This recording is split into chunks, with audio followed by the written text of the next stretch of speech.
नमस्कार मंडळी, आज आपण बनवणार आहोत कोळंबी भात आणि त्यासाठी लागणारं साहित्य आहे कोळंबी, धना जिरा पावडर, मी घेतलेले अख्खी गरम मसाला, तमालपत्र, दालचिनी, लवंग, वेलची आणि जिरं, लाल तिखट, हळद, आलं लसूण पेस्ट, मीठ आणि मालवणी मसाला। 3 कांदे मी उभे चिरून घेतलेले आहेत। 1.5 टोमॅटो घ्यायचा आहे उभा चिरून। 1.5 वाटी तांदूळ ठेवलेत 15 ते 20 मिनिटं भिजत। कोळंबी भात करण्यासाठी आपण कुकर ठेवला आहे। कुकर मध्ये आपण 1 चमचा तेल आणि 2 चमचा तूप टाकणार आहोत। तेल तापले, आपण खडे मसाले टाकून घेऊया। खडे मसाले वगैरे सगळे छान तडतडल्यावरती आपण कांदा टाकून घेऊया। कांदा आपल्याला छान भाजायचा आहे। आपला बघा कांदा होत आलाय आता आपण टोमॅटो ऍड करूया।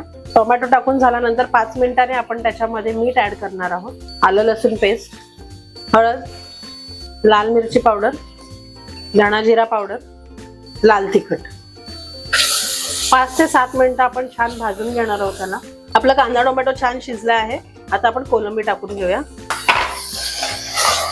2 ते 3 मिनिटं परतून घेऊया छान। आपला आता छान मसाला वगैरे परतून झालेला आहे कोलंबी टाकून।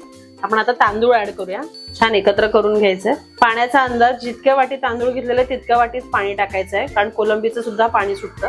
पाणी टाकून झालेलं आहे। आता आपण कुकरला झाकण लावून शिटी करून घेऊया। चला तर मंडळी, आपला कोलंबी भात रेडी आहे।